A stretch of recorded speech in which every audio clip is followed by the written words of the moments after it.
episode of MFA Writers. I'm super happy to have you here. I hope you're all enjoying the podcast, and if you are, please consider leaving us a review so other people can hear what you like about the show. If you leave a nice one, I promise to read it on the show. Like this one. One listener recently left a review on Apple Podcasts that said, "Awesome listen, even if you're not looking into an MFA. I stumbled onto this podcast while considering options, including conferences and residencies. I love hearing the brief readings and then the talented writers sharing more about the piece and their process. The MFA info is usually the last part of the podcast. I also find that interesting. The programs are so diverse and really worth researching if you are considering an MFA. Love the music in the beginning, and Jared McCormick is a really warm, curious interviewer that keeps humor in the process. Thank you so much for leaving that review. I really appreciate it." You can find MFA Writers on Instagram and Twitter, as well as mfawriters.com. We love to hear from listeners, so feel free to shoot us a direct message on one of those platforms or an email at mfawriterspodcast@gmail.com. And if you have a minute to rate or review the show, the best place to do that is on Apple Podcasts. Doing so will help boost our podcast as we try to boost these amazing writers. Also, if you or someone you know would like to be a guest on the show, you can apply at mfawriters.com. Finally, as always, thank you for listening, and we hope you enjoy the episode.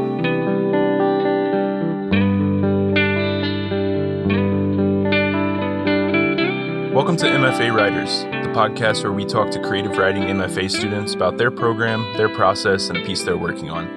I'm your host, Jared McCormick. Today I'm with James Craig Hartz Jr., who just finished his MFA in fiction at Oregon State University. Before school, he served several years in the U.S. Army as a combat medic. You can find his writing in Witness Magazine, The Tiny Journal, Friction, and Watershed Review. His fiction has been nominated for Best American Short Stories and won the Tiny Journal's Retell Me a Story contest. And he also recently won the Witness 2022 Literary Award in Nonfiction for his essay, Useful Fictions. Today he's going to read an excerpt from his novel in progress. Soldiers bloom over the walls of Mara's closet. In the photograph she stares at, a man's eyes are obscured. Helmet unbuckled and tilted back, olive dressing wrapped around his face, white gauze showing at the edges. His skin might be gray beneath the dust and sweat and blood, scarlet trickling onto his body armor to stain the sergeant's chevrons. His expression is somewhere between a grimace, a wry smile, something else. She can't tell if he's in pain, if he's been drugged, if he's dead. She began the collage last May, 3 weeks after Papa deployed, though she didn't know it was a collage then. At first, it was only the map of Afghanistan she found at Clothing and Sales, pinned to the back wall of her closet where her clothes would hide it. It felt like control. She was doing something tactile, driving thumbtacks into plaster instead of just sitting in fear. But the map was just another kind of unknowing. Papa had explained that he couldn't tell her where he was going, operational security, Antigone. And when she looked, it was only a void, a blank expanse of topography that was meaningless to her and made the war feel distant, viewed from thousands of feet above where the earth didn't shake from the impact of rockets, and he might be the tiniest dot in the crook of a river, the fold of a mountain, the streets of some city invisible from so high above. The articles came next, taped beside the map. Casualty reports from the Department of Defense, the list growing longer every month, journalists' accounts of battles in Wanat, Arghandab, Sangin, Doab, firefights in nameless places, IEDs erupting in Jalalabad and Kabul, Ghazni and Asadabad, helicopters wheeling into the slopes of the Hindu Kush. Mara circled the paragraphs that mentioned Papa's unit in red ink, linked them by string to towns and cities she couldn't pronounce, but even the most immediate prose wasn't enough to make her understand, and that need was cellular, autonomic. So she slipped into Mama's closet and found a pair of his old boots. The black ones, polished leather from before his uniform changed from BDUs to the digis she hated, then changed again to the new multicam.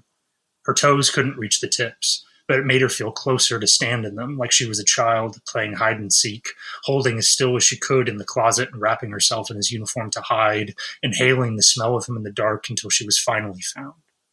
She'd slip her feet into them late at night and stare at the map, the articles, as if by some mystical synchronicity her soles in his boots would let her divine where he was.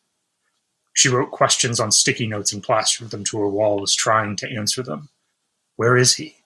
The circled paragraphs only helped her narrow down the 34 provinces to 4: Helmand, Uruzgan, Kandahar, Zabul. Who is he fighting? The article said familiar names: Taliban, Al-Qaeda, and others she'd never heard of, the Haqqani Network, the Islamic Jihad Union. Why is he there? A list of each of the nearly 3,000 people who died on September 11th. In 9-point font and triple columns, the list was still 16 pages long, so thick she had to hang it from the wall with a binder clip. Whenever she felt it wasn't a good enough answer, she forced herself to pull it down and read every single name. But even with the articles, it was still too abstract. When Mara saw the first picture, a medic bent low over a stretcher, his hand stained crimson with blood, she felt an immediacy she hadn't before. She knew it was as close as she could get. She began seeking pictures from embedded photojournalists, hunting in seedy corners of the internet for pictures still more raw, more honest, more violent. She went insane, she thinks, making this hideous collage. Photographs began to fill every space and then overlapped each other, the articles, the map. She would stand in Papa's boots and search for his face among the dead. This was the only geography that mattered: hills and valleys and mountains of dead, American and Afghan. Men and women, and sometimes horribly children. Limbs torn off showing exposed bone. Burns blackening flesh. Bullet holes in chests, necks, stomachs, one with a coil of bowel pushed through. Skin pallid and streaked with blood, some so wet with it they seemed to have drowned. Eyes open and empty. She felt a disgusting guilt that each picture offered some glimmer of hope. If he didn't appear between rare phone calls and rarer letters, Papa might still be alive, as if there were some limit to what the war could take, some order. She hadn't realized yet that Papa had disappeared, that it was Matthew somewhere out of frame, patrolling alleys and mountain paths, pressed into the dirt to hide from bullets, getting blown half to hell in some unknowable place, but she should have. She can see it now, her understanding unfurling over the wall. So many dead and dying faces, still and screaming, their skin the color of shock, the color of pain, the color of death. But the answer isn't there, but in the faces around them. The unwounded soldiers who stare at the bodies, at the medics, hold the hands of the dying. And several, even, a soldier stares directly into the camera. And she can see it now, the blankness. Faces slack and gaunt. Eyes haunted, irises the color of grief. A warning to the girl in her father's boots that even those who weren't screaming on stretchers were ghosts, fading inch by inch, the line imperceptibly thin between the living and the dead. That was great. Thank you so much for reading that, and thanks for being here. Thank you. It's such a delight to be here. And before we start, you go by Craig, right? I just want to make sure. Yes, I do go by Craig.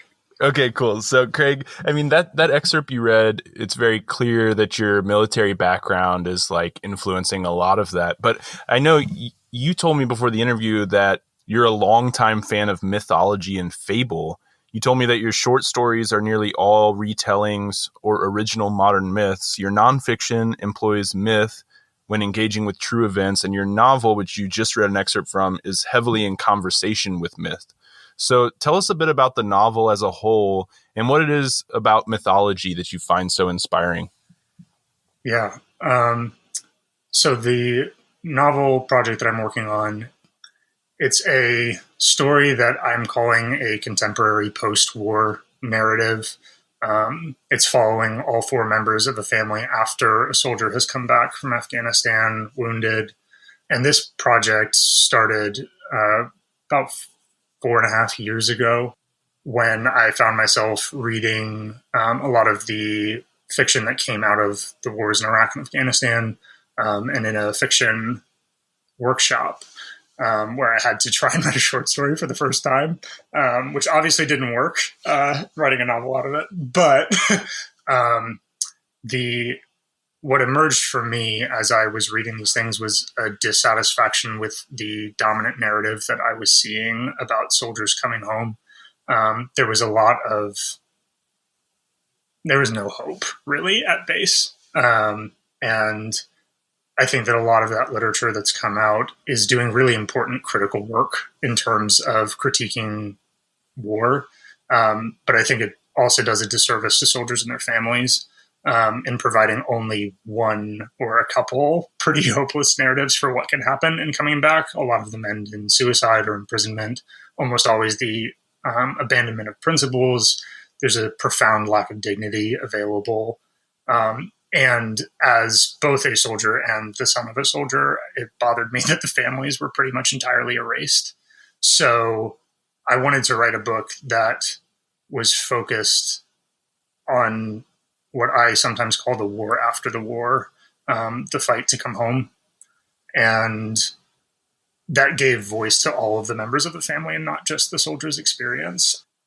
In doing that, I've always loved mythology since I was a kid. I mean, the earliest books that I remember reading were like children's illustrated classics of the Odyssey and 1001 Nights, so it's had a grip on me for a long time. And as a kid, I was really enamored with Greco-Roman mythology. And then I made friends in middle school who were very interested in more Eastern fables and mythology and folklore, which was an introduction to that.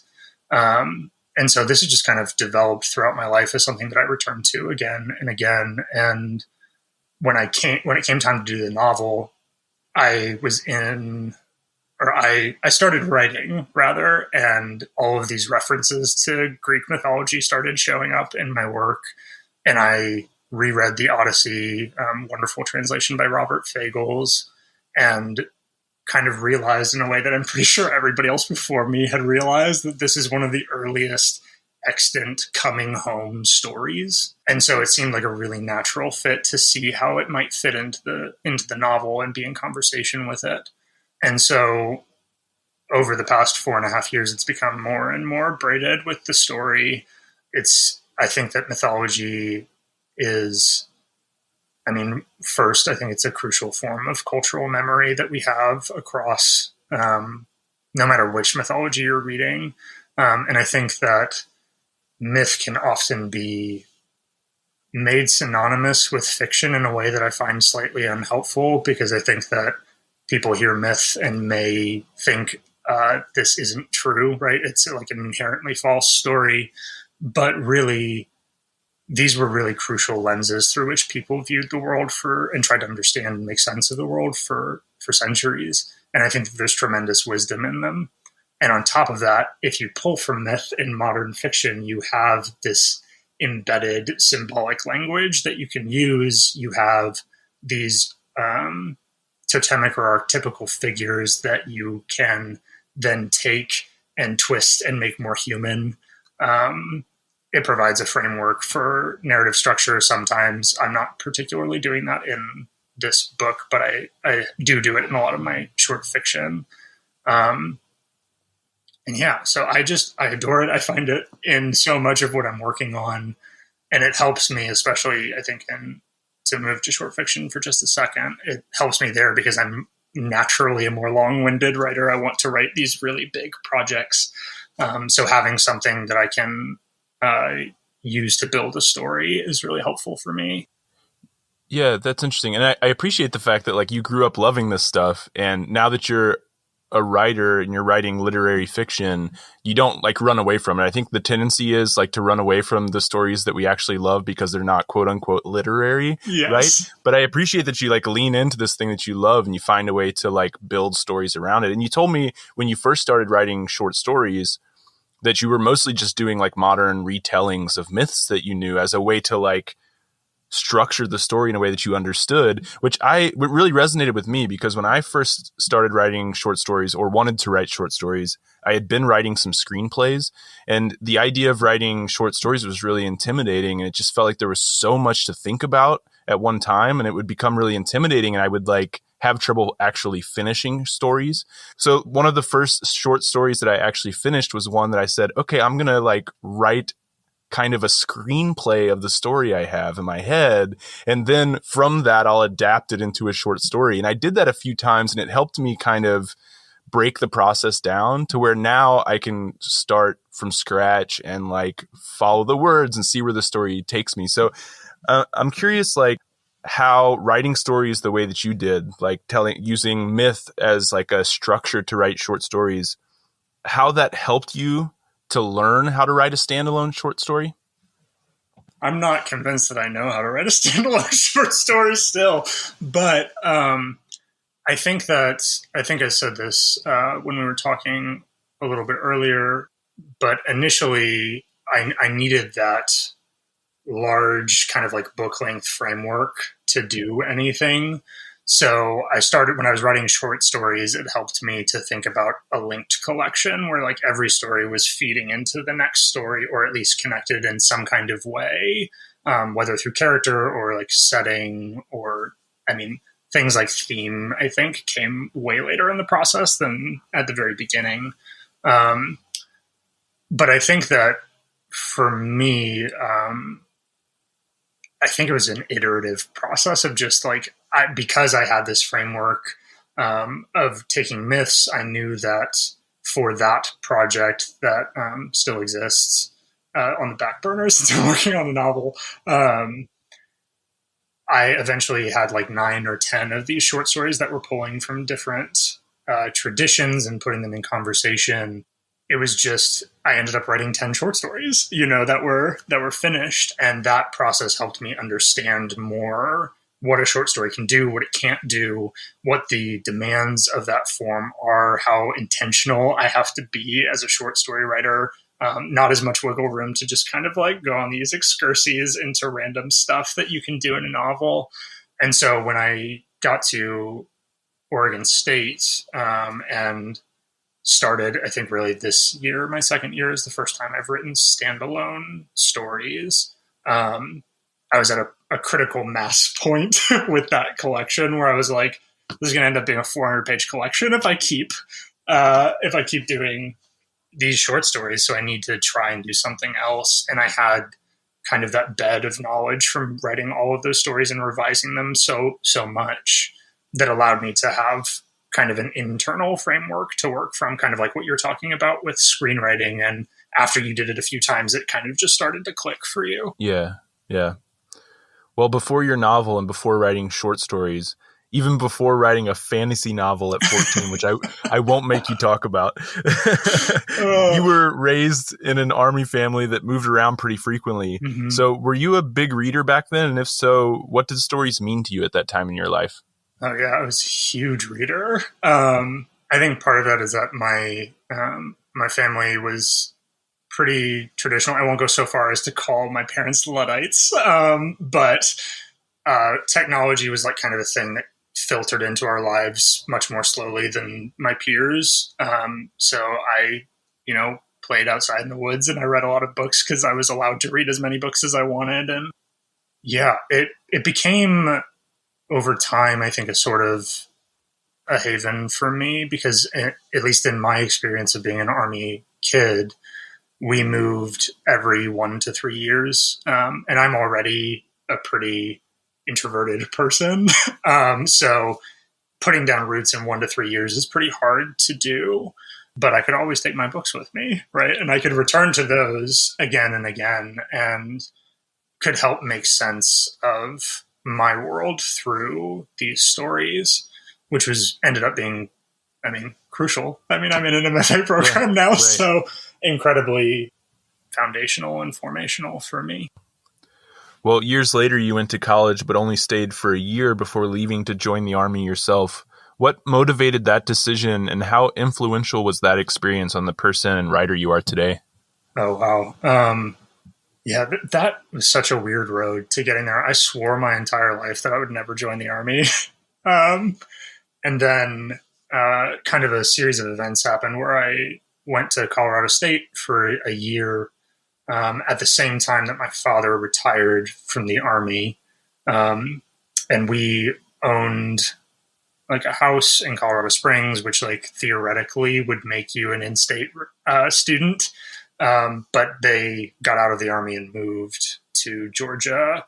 So I lost in-state tuition halfway through the year, which was problematic because I didn't have the money to pay for school. And then on top of that, I did what I think a lot of aspiring writers do, which is I studied secondary education, English and such, secondary ed, thinking that I'll have my summers to write, and this will be great, which is a terrible reason to become a teacher.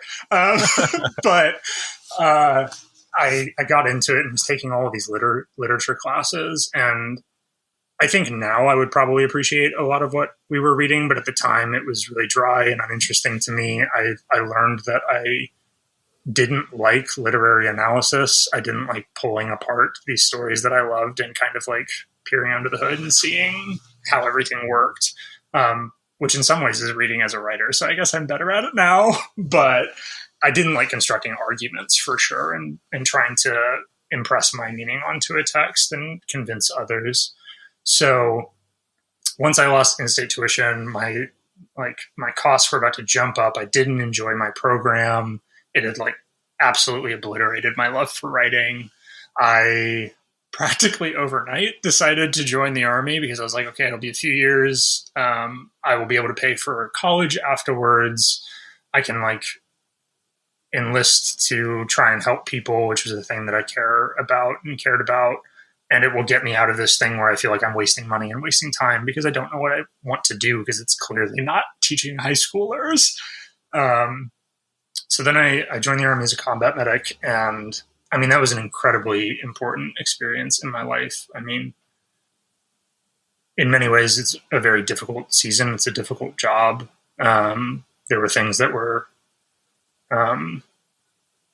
incredibly horrifying about that job that I had.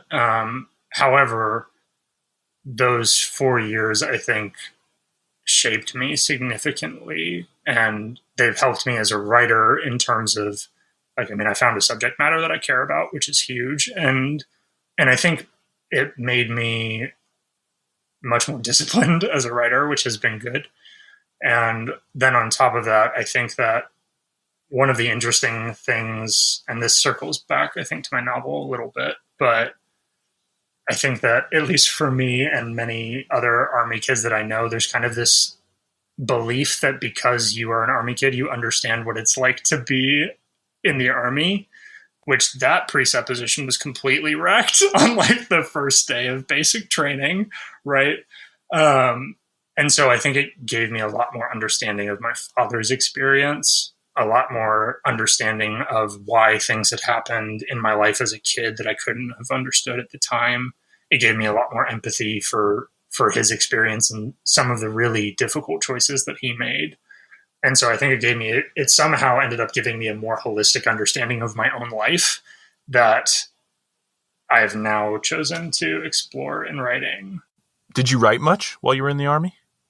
Not for the first few years. I was not a particularly, or at least I didn't think I was a very scientifically inclined person when I chose to be a combat medic, which seems like a bad choice. But turns out that with enough pressure, you can learn anything.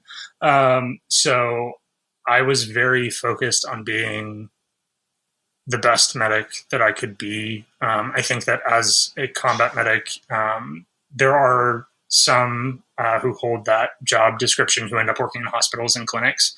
But for the most part, kind of the desired job is to go get put with an infantry platoon, and you know that you may deploy, you may see combat, and you are the first line of help for 40 guys.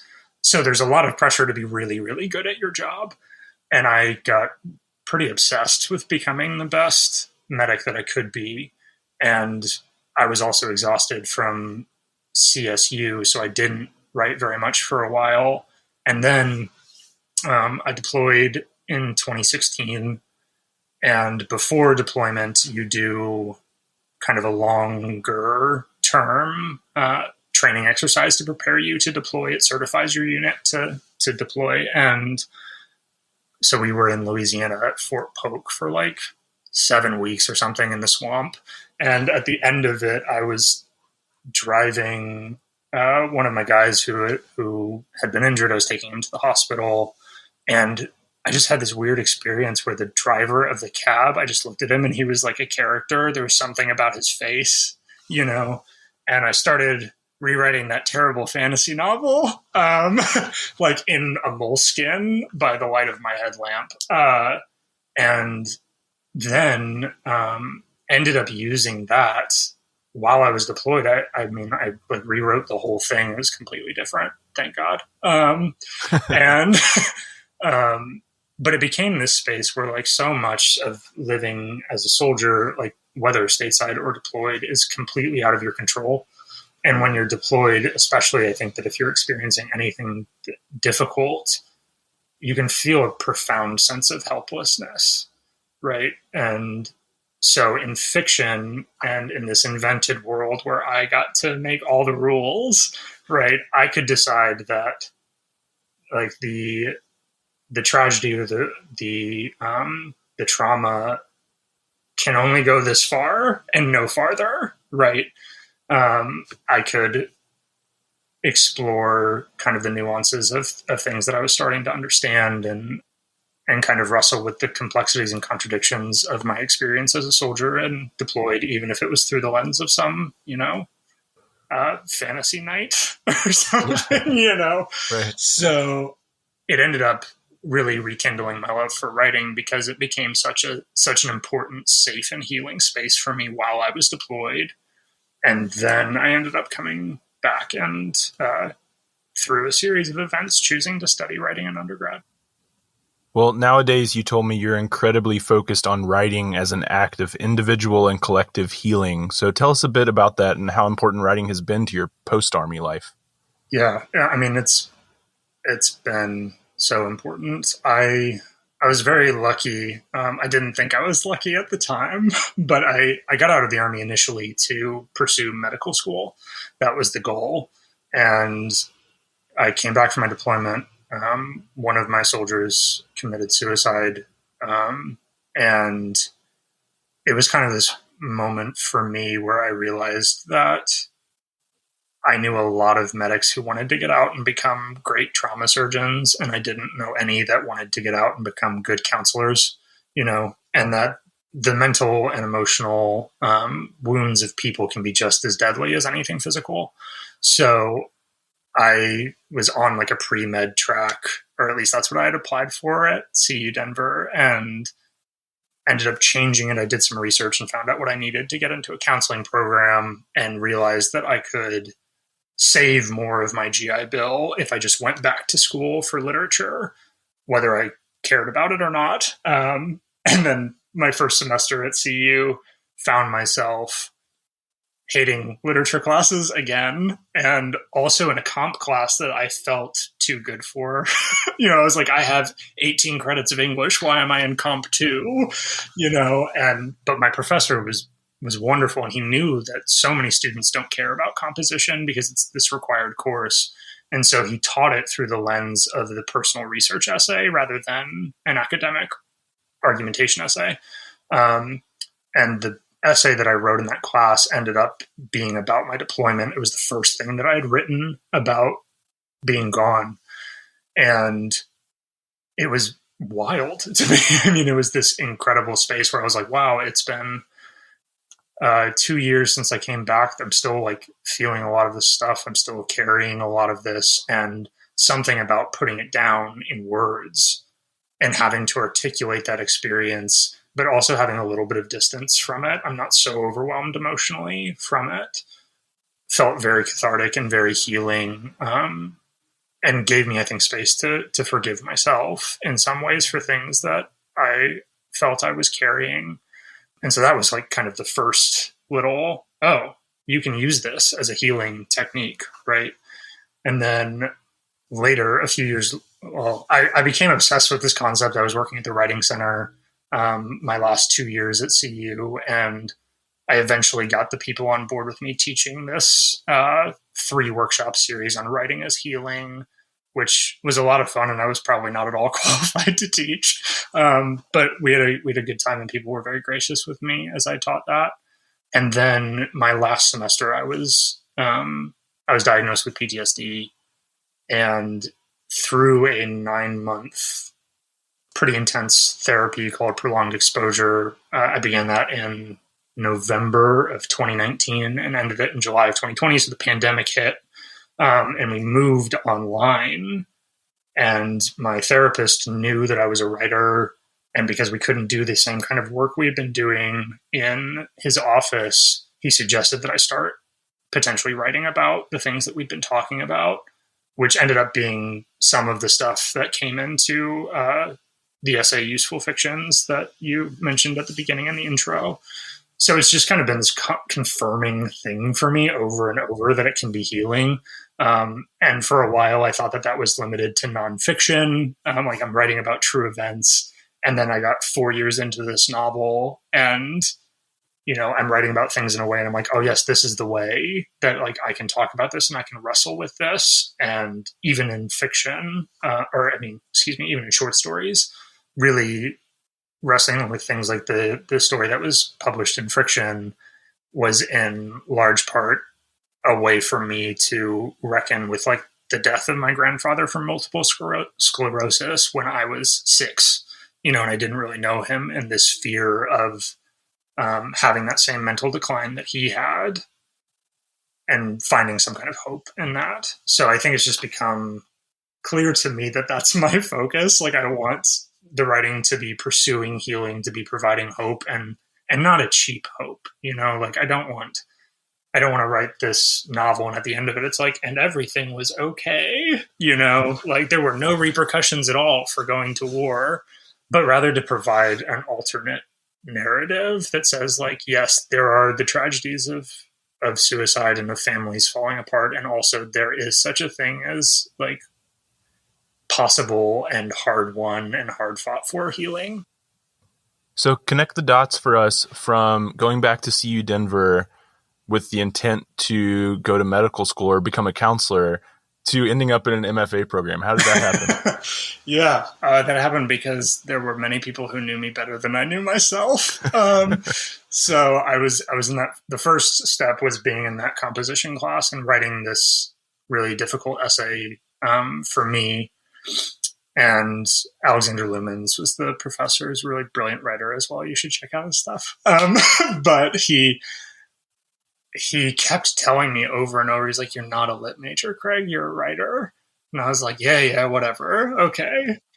And then eventually, I think probably like the third or fourth draft of that essay, I finally was like, oh, okay, I get it. And I had a little bit of an existential crisis about what can I do with a writing degree? And I ended up changing majors at the end of that first semester.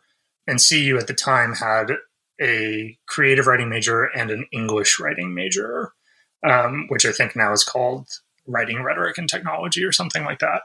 But I was able to slip in the last semester that this was offered under the old model, which was like it's a rhetoric degree that had like 21 credits of electives or something. So I could take all the fiction that I wanted, but it wouldn't be on my degree technically. And so I ended up taking a lot of fiction workshops. And so I think every single one of those that I took, at some point, the professor was like, are you going to apply to MFAs?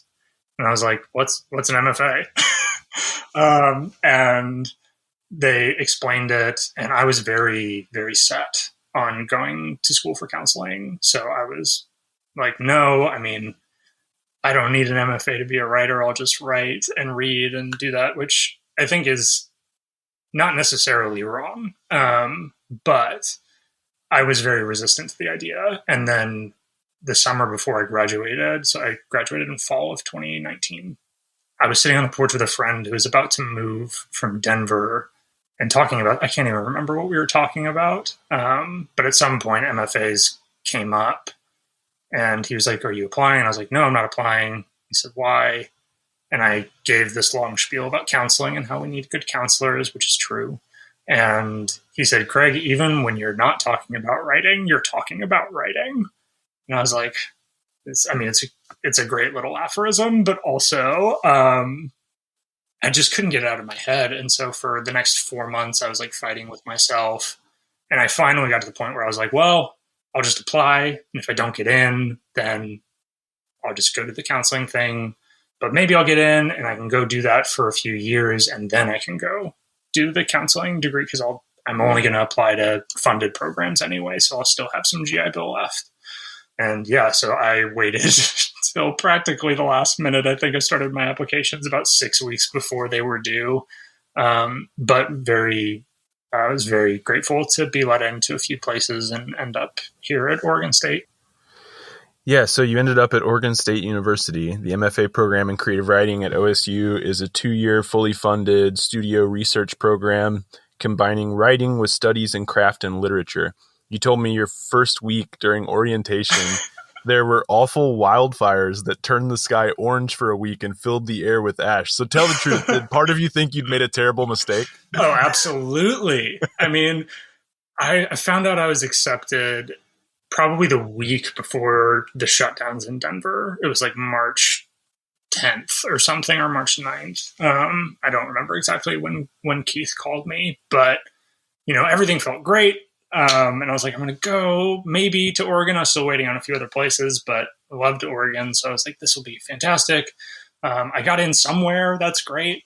And then the world ended and I was like, oh, okay.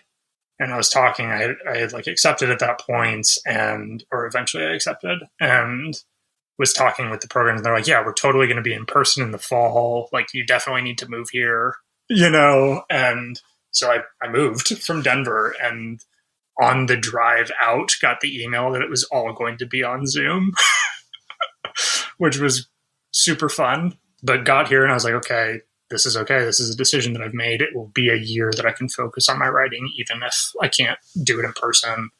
Yeah. And then 2 or 3 weeks after I got here, the wildfires happened and we're in orientation trying to, learn how to teach freshman comp and, ash is coming in through the cracks in the windows and it felt very apocalyptic and bad.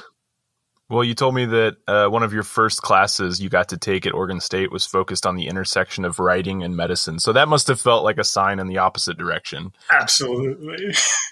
Tell me a bit about that class.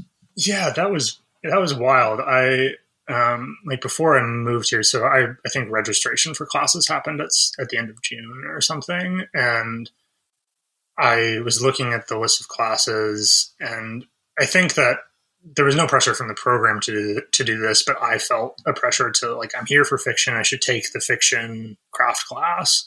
And they were offering one on the first person, which is not a POV that I use overly much in most of my writing. I'm starting to experiment. I'm getting there, but like, it's not a natural form for me.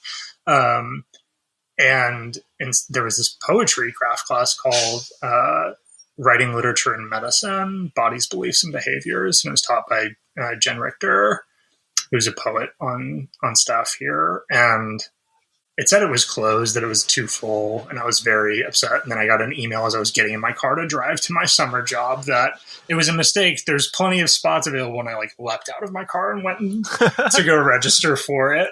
And I ended up in this class. It was on Zoom, where I was the only fiction writer in the room. It was like mostly poets, and part of the class was also focused on nonfiction. We read like Virginia Woolf and Sarah Manguso and somebody else that I'm forgetting right now. But yeah, we got into this class and suddenly I'm having these discussions about things that I've been thinking about on my own for 3 or 4 years.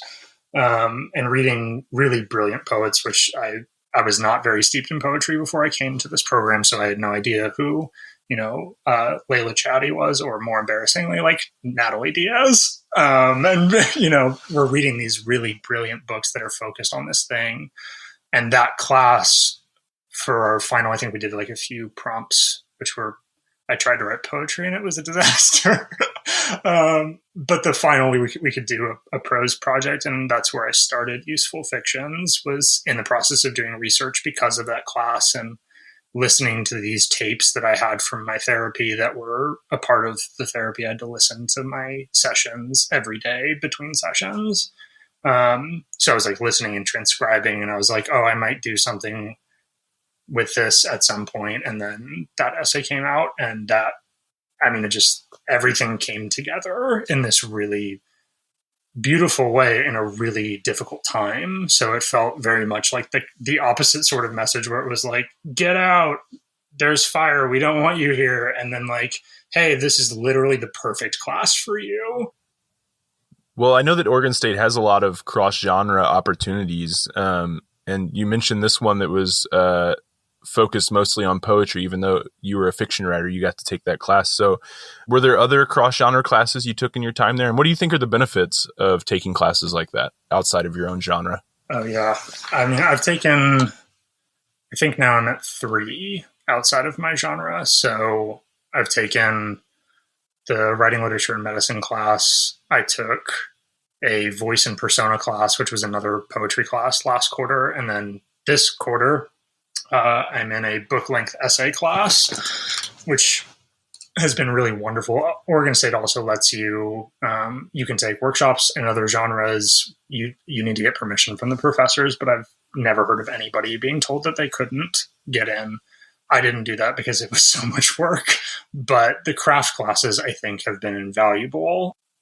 I mean, I think that all writing speaks to other writing. Like I can learn about writing fiction from reading poetry. I can learn about writing nonfiction by reading fiction, so I find it kind of sad when there are lots of opportunities to engage with the broader literary world, and we kind of like burrow ourselves into our genres as if we can't learn anything from anywhere else. And I think that there are good reasons for that if you really know what you're doing too in an MFA program, since it's such a contained environment and you only have a few years.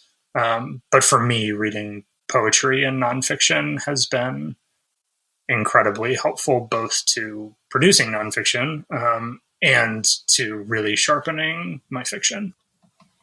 And then you also mentioned before the interview that you took a class that totally informed your writing process. And I really wanted to hear you talk about this. Oh my gosh, yes. I loved this class. It was a 1-credit class offered in the fall, my first quarter. And I think it was offered, I think the first time, or when I went through, was the pilot of this class. And now it's becoming a fixture. They're going to do it every year. I'm sitting at home. I don't know anybody really. And I'm like, well, what's 1 credit more to talk about the literary writing process? And I kind of thought when I read the title of the class that it was going to be some kind of really strict instruction, of like, this is how you write literary fiction. And I wasn't sure I was going to enjoy it. And then I got there and John Larison was teaching the class and he was like, yeah, I just believe that. He likes to say that how is the shape of the what, which is a fun little mind bender. But basically that process invariably informs product, right? So the idea behind the class was to meet every few weeks and have a guided space where we could develop a process, right? And so John would throw out all sorts of things that we could try and just work into our lives. But it was mostly about taking a step back from thinking about what I'm going to produce on the page, what I'm going to write, and rather thinking about everything else surrounding my writing and what helps me write. What time of the day am I most productive? What things do I do that actually hinder or hurt my writing? And so I experimented wildly that whole quarter. And, when John was like, try biohacking by getting essential oils that you smell only when you're writing fiction, right? And I was like, all right, like I'll try it. And I now have essential oils on my desk. So it worked for me. And so it ended up being a really wonderful thing to start my MFA with, because before that, I think I was a writer who I was intentional about writing if I had been writing, if that makes sense. I feel like I'm a creature of inertia. So if I write every day, I'll continue to write every day. But if I stop, it might be 6 months before I pick it up again. Hopefully less true these days than it was before.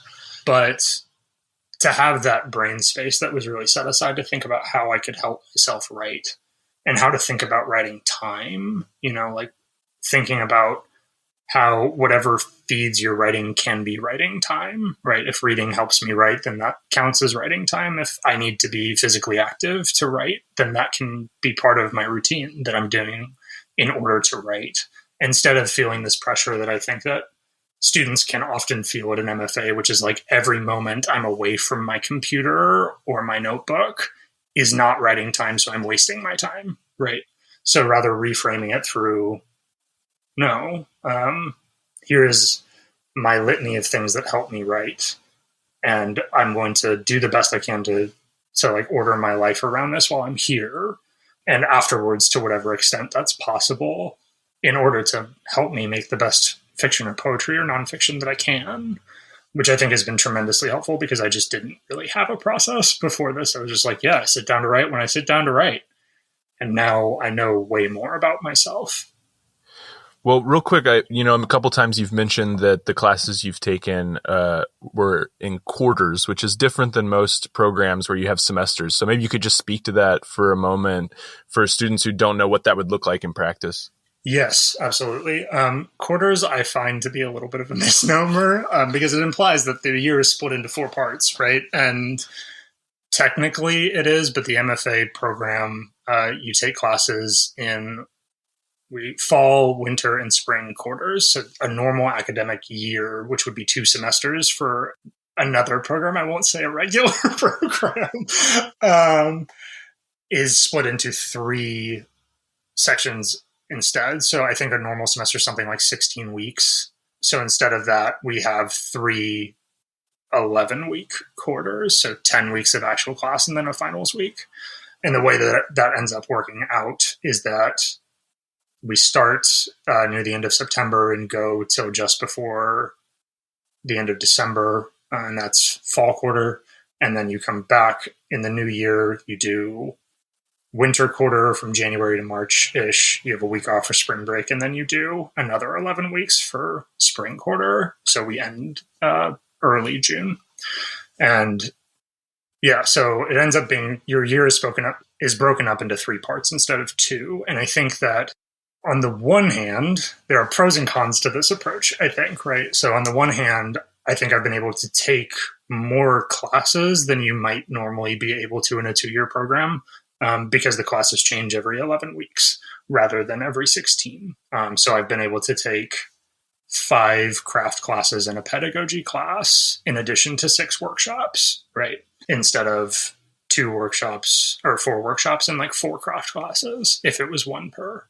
On the other hand, you get much less time in those spaces. So like I would have loved to have that medicine class for 16 weeks. And unfortunately, I only got it for 11. But yeah, it feels a little bit weird. It can, if you're like me and you've only gone to schools with semester structures before, the fall quarter feels incredibly short. And then what would be spring semester feels incredibly long because it's essentially 22 weeks with a 1-week break in the middle, which is a really long academic stretch. But you adjust, I guess. Well, let's talk a bit about funding at Oregon State. I mentioned that the program is fully funded, and it seems most students have GTA positions while some have fellowships. I know that you've taught while you're in the program. So how's that experience been? What kind of classes do students teach in the program? Yeah, so every student who comes for the MFA and MA program here is funded. Your default is a GTA-ship where you are responsible for teaching. They've just changed the model because the composition class moved from 3 to 4 credits. My first year, we taught a 1-2-1, and now it's a 1-1-1, I believe. So you teach 1 class each quarter? Yes, now that is the model. You teach 1 class a quarter. There are opportunities to take on an extra class if they have a need and you want to, and you can make a little bit of extra money. Your first year, you teach Writing 121, which is our version of freshman composition. And then for MFA students, you are pretty much guaranteed to teach in your genre your second year if you would like to. So I've taught 8 classes now because last year we had the 1-2-1, and then this year I was offered a second section of fiction 1 quarter, and I taught 121 all of last year, and then I've taught 3 sections of fiction and one section of composition this year, which is really great. And we do have the TA-ships seem to be reserved for the MAs, like actually having another teacher that you're co-teaching with, as opposed to graduate teaching assistantship, which implies that we're assisting someone and really we're just teaching the classes, which I think is how most MFAs work. And then we have 2 fellowships, I believe, the provost fellowship. Basically what the fellowships do is they allow you to not teach your first year, and you would teach your second year instead. So you get paid the same as a GTA, but you don't have to do the teaching load. Yeah, so those are available. And teaching for me has, I don't know, I feel like I have a weird relationship with teaching because I had never taught before I came to this program. I think that for me, I really enjoy teaching when I'm in the classroom, interacting with students. And almost every part of teaching other than that, I don't enjoy. And I don't know. I think that I want to be a good teacher. I hope I am. And that ends up taking up a lot of my brain and creative space. I know some people who've been in this program who get so much writing energy from being in the classroom and doing lesson planning and all of that. And more power to them. And I hope they stay in education because we need teachers and writers like that. And for me, I feel very drained especially if I'm teaching more than one class, which I would not recommend to anybody who comes here. The extra money is not worth it, and it's not double, so it's really not worth it. Well, GTAs at Oregon State get paid like $12,800 for the year, I think is what I read online. So do you find that was enough to live comfortably? I think that Oregon State has the same problems that most MFAs have with not really paying their fully funded people enough. I mean, if they fully fund at all, some don't. But with us, it is possible to live. Most people are either living with other people or living with a partner who's come and is working with them, and that takes the burden off for sure.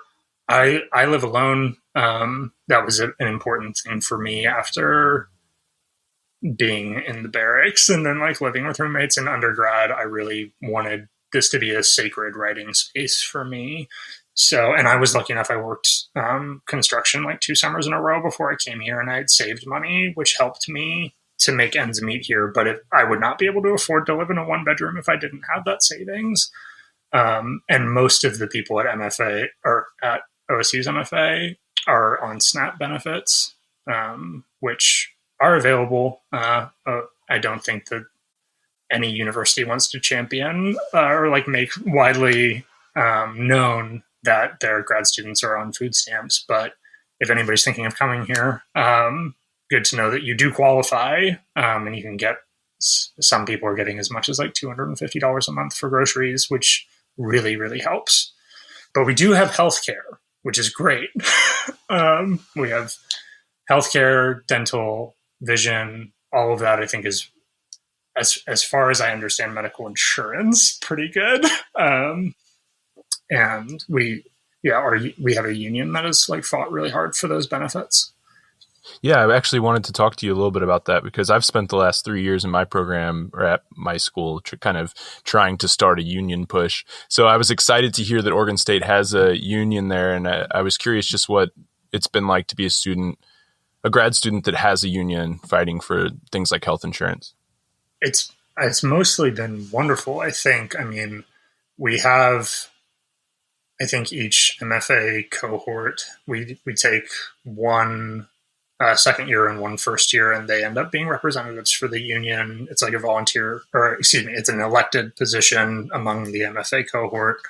You know, unions, you pay a small union due as part of it. I think it's something like maybe $50 a quarter or something. It's really nothing in the grand scheme. And I mean, we just got something in the mail a few days ago that was talking about how the union over the past couple of years, we've gotten something like a 20% raise or a 30% raise because of the union. We've gotten more health benefits because of the union. Last year, they were doing a lot of really important advocating around extra COVID protections. And it is a cross-disciplinary union, right? It's the entire graduate school union, not just for the MFAs, which is good because we have, it's collective power as opposed to just our 12 or 20, MFA students trying to go up against OSU. I think right now they're currently fighting for a cost of living adjustment that the university is pushing back on because it's a university, of course. So they don't want to give us any more money. But yeah, I think that they've done tremendous work. I've attended a few of the collective bargaining sessions, especially last year when everything was on Zoom. It was very easy to participate. And it takes like kind of a lion of a person to do that and just be that engaged, I think. And that fierce with the university. And I have not been in a leadership role in the union, but I have been a part of it the whole time. And it seems like they're really concerned with making sure that we're paid fairly, making sure that we have benefits, making sure that Oregon State is like diverse and inclusive and protecting people and expanding access to mental health services, especially, which right now, I mean, we have a huge demand after the pandemic, and our OSU counseling service is just overwhelmed. They just don't have enough people, right? So expanding access to that and making students aware of their rights and of the things that the institutions that are there to help them so that they're not getting gouged by landlords and like all sorts of stuff. They're doing so much work. So very, very grateful to have a union and to be a part of a union. If you come here, yes, please be the person who helps the union and who joins the union, even if you don't want to lead in it. Well, I'm also curious about the community within the MFA program itself. It's a fairly small program with only 4 new students in each genre each year. I'm sure there are pluses and minuses with a cohort that size. What's your experience been like? Yeah, I think I've gotten very lucky in as you say, pros and cons. And I think in a small cohort and a very small program, the community probably can make or break it for you. Because if you only have, 7 people in workshop and you don't get along with them and they don't like your work and you don't like their work and nobody's giving each other good feedback or nobody's supportive or it's very competitive, then it can be very, very hard. And I think last year, especially when we were very isolated and we couldn't really gather, it would have been easy for us to feel incredibly isolated and to not be close. But both years that I've been in, the second years last year were absolutely phenomenal. They were really wonderful. They wanted us to be here. They wanted to find ways to have community. They were all really incredible writers and readers. And then the new first years that have come in have lived up to that as well, right? So I've gotten lucky and had a very strong community over the 2 years that I've been here. I'm not quite as sure how the other genres are because I'm not really in them in the same way. But I think that that's kind of the give and take. And my experience has been really good. I love having a small workshop. I don't know what your undergraduate experience was, but for me, I think each of my undergraduate workshops had like 25 people in it or something. And it's so much feedback to get and to take in. And it's changing every semester. So you don't have people who can learn with you and like learn your writing well. Because I think giving really good feedback is something that you learn how to do over time, right? Especially as you get to know somebody and know their work really well. So I feel lucky to have had 3 wonderful readers who were with me for 2 years straight. They've had to read so much of my work. And then to have 4 others on either end who were also wonderful readers of my work and writers and participants in workshop. Well, it looks like from what I can tell on the website, Oregon State has a fair amount of extracurricular opportunities available. It looks like there's a visiting writers series and a public MFA reading. But what I really want to hear about is this thing called the Spring Creek Project. Yes, Spring Creek is fantastic. Spring Creek Project and Shot Pouch Cabin is a writing residency that's about halfway between here and the coast. We're about 40 miles from the coast of Oregon. So it's in the coastal range. And there is a beautiful red cedar and glass cabin there that they do, I think, week or 2 week, depending on which version you get, writing residencies. And they pay you a little tiny food stipend to come. And they have a partnership with Oregon State where I think 3 or 4 times a year, they have weeks set aside for grad students at OSU. And so you apply, you have to submit, you get like a faculty recommender, and then you write a cover letter or a statement of purpose. And then you send it in via submittable the same way that you would a short story or a poem or an essay, and they get back to you eventually. So I was very lucky to be able to do this over spring break. So I pitched it like in January or something and was like, hey, I want to go to this beautiful cabin and work on my novel. And yeah, I was given it and I got 6 days, 6.5 days. It's completely cut off from the world. So it's like no cell service, no internet. It's on like 50 or 60 acres of really beautiful old growth and new growth forest. And yeah, I just got to be there and work on my writing, which I think that I'm coming to learn that like cultivating boredom is important to writing. So, I think that there's some pressure when you go to a residency, speaking as, obviously an authority after my one writing residency,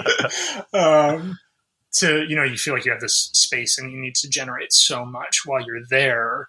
But if you go to a cabin and you can't distract yourself with the internet, after a few hours, you're going to be like, okay, it's dark. I'm not going to go out in the woods with the cougars. So, not saying that there are cougars there. There are probably not. But really selling this well. Yeah, like eventually I think it just kicks in and you start working. And I mean, I produced a ridiculous amount of shitty first draft material while I was there for the second half of the novel. And I think it just helped. It helped me get one of the things that I think a residency can do, and that this residency I think does well. I don't know if other residencies are so removed. Some probably are, others perhaps not so much.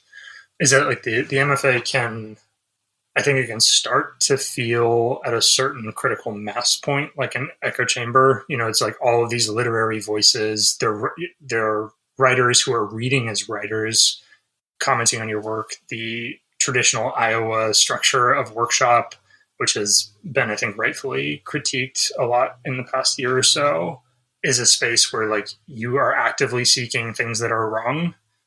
So it can sometimes be very deflating to go in with something that you're proud of and that you've worked hard on, and then to be like, okay, this for an hour and a half, we're going to rip into this, even if it's not mean-spirited, right?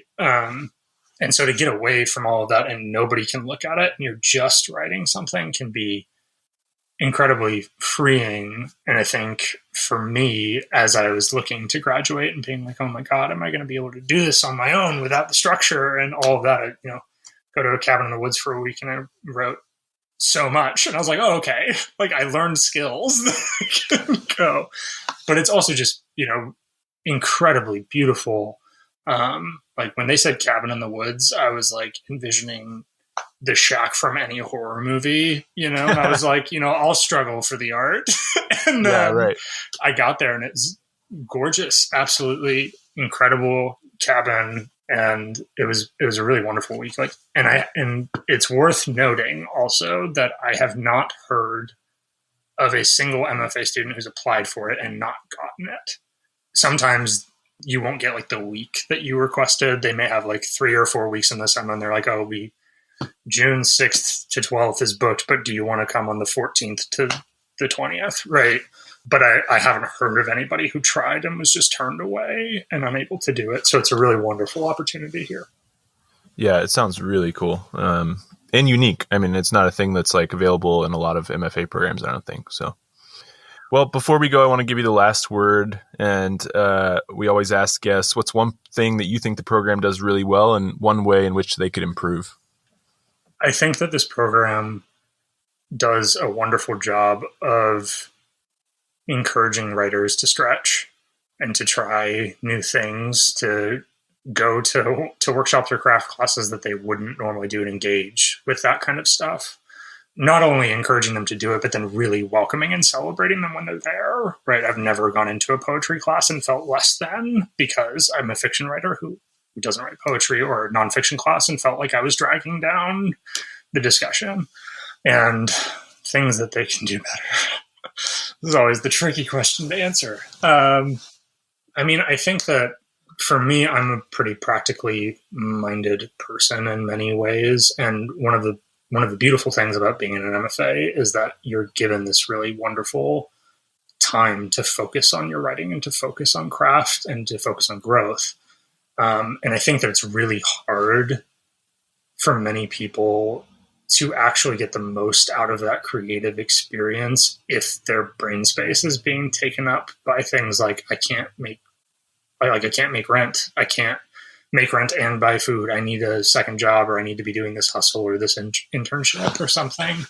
So I think that for me, just on a practical level, I think that raising the standard of payment for all of their grad students is probably for me, I would think the most pressing thing for us, so that we can really take advantage of this time here without just sapping our energy with that. And I should reiterate that I'm very privileged in having savings that have allowed me to not really worry about that. But I know enough people who are worried that I think they would benefit or would have benefited from being able to rest more and just focus on their work. Well, I think that point you made earlier about cultivating boredom is an important one, because I completely agree. And having that free space where you're not worried about rent, not worried about groceries, and able to just think about the writing and get bored from time to time is like a generative space. So hopefully that union can keep pushing and maybe increase the pay for you all there. Absolutely. Well, Craig, this has been an awesome conversation. Thank you so much for stopping by and talking to me. I really appreciate it. Yeah, thank you so much for having me. It was really wonderful.